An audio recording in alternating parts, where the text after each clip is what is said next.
और अब सीधे चलते हैं महाराष्ट्र, क्योंकि महाराष्ट्र में नए विधायकों ने सदन में शपथ लेना शुरू कर दिया है, लेकिन बीजेपी शिवसेना में तल्खी बरकरार है। आज सदन में आते वक्त भी शिवसेना के विधायकों का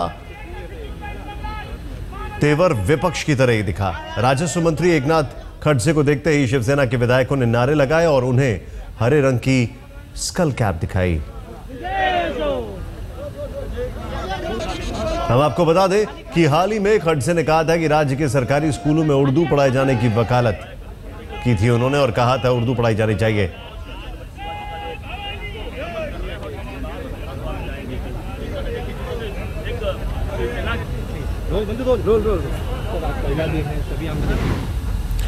शिवसेना और बीजेपी की तू-तू में बरकरार है। बीजेपी थोड़ा संयम बरत कर बयान दे रही है, लेकिन शिवसेना सीधे फ्रंट फुट पर एग्रेसिव है।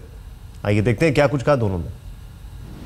शिवसेना के पक्ष प्रमुख जी ने मुझे गठनेता का अवसर दिया है, मैं उनको धन्यवाद देता हूं, उनका आभार मानता हूं। इस विधानसभा के सदन में शिवसेना के 63 एमएलए जो विधानसभा के सदस्य हैं, वो शिवसेना को अपेक्षित ऐसा काम, ये महाराष्ट्र की जनता को अपेक्षित ऐसा काम और ये महाराष्ट्र की जनता के जो समस्या और प्रश्न है उसको न्याय देने का काम इस सदन में करेंगे।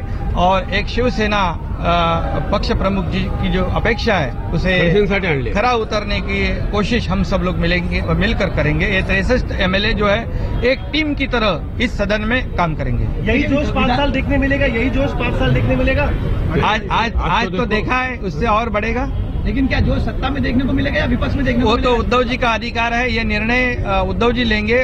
शिवसेना की भूमिका कल उद्धव जी ठाकरे साहब ने घोषित की है और वो जल्दी आपके सामने आ जाएगी। महाराष्ट्र में सरकार बनी है लेकिन बहुमत की सरकार नहीं है, शिवसेना नाराज है, मना रहे हैं उनको। देखिए, शिवसेना कल हमने टेलीविजन पर देखा, उद्धव साहब ने कुछ बयान दिया है। ये वार्ता का क्रम है और स्वाभाविक तौर से उनकी राजनीतिक पार्टी है, उनके विधायक जीत के आए हैं और ये राजनीतिक बातचीत के क्रम में कुछ ऐसे बयान आते हैं। हम चुनाव के पहले भी उनका साथ चलना चाहते थे, चुनाव के बाद भी चलना चाहेंगे। इसलिए मैं समझता हूं कि इस विषय पर बहुत ज्यादा कोई टिप्पणी करने की आवश्यकता। आगे चर्चा होगी उन पर निश्चित हो। कमलेश सुतार इस वक्त हमारे सहयोगी हमारे साथ है। कमलेश, मैं आपसे जानना चाहता हूं, राजीव प्रताप रूडी का ये बयान दिल्ली से आ रहा है कि ये वार्ता का क्रम है और इस दरमियान ऐसे बयान आते रहते हैं। क्या थोड़ा सा भी वार्ता का स्कोप अब बाकी है? देखिए, शिवसेना की नेता नीलम गोरे ने सुबह ये बयान दिया कि कल से बातचीत बंद है और एटलीस्ट आज सुबह जब वो विधान भवन के लिए निकली उस वक्त तक भी कोई भी बातचीत नहीं हुई थी।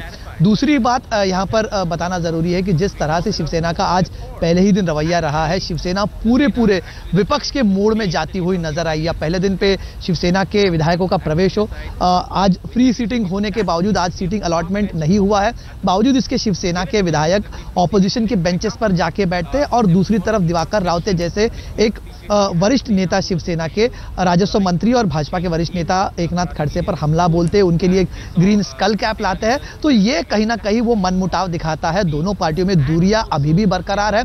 ऐसे बीच में बातचीत भी हो रही हो और इस कटुता के साथ दोनों कल साथ में बैठेंगे, ये संभावना तो फिलहाल नजर नहीं आ रही। दोनों पार्टियों के विधायक जैसे इस हाउस में अंदर एक दूसरे के सामने आए, एक दूसरे के सामने खड़े होते ही नारेबाजी होती है। शिवसेना के विधायक जय शिवाजी के नारे लगाते हुए नजर आए, सामने से भाजपा के विधायकों ने भी जय श्री राम के नारे लगाए। तो ये जो दोनों में कटुता जो सामने नजर आ रही है, इसके चलते ये तो नहीं लगता कि बातचीत होते भी है तो शिवसेना और भाजपा के बीच में वो पहले जैसे संबंध रहेंगे। दूसरी बात, जो बातचीत चल रही है, जो शिवसेना के डिमांड है, उस पर तो बीजेपी अभी भी कोई तवज्जो देने को तैयार नहीं है। तो देखना पड़ेगा 2 दिन तक किस तरह का रवैया होता है, किस तरह की बातचीत होती है, कमलेश आपको रोकूंगा, क्या गिरता है।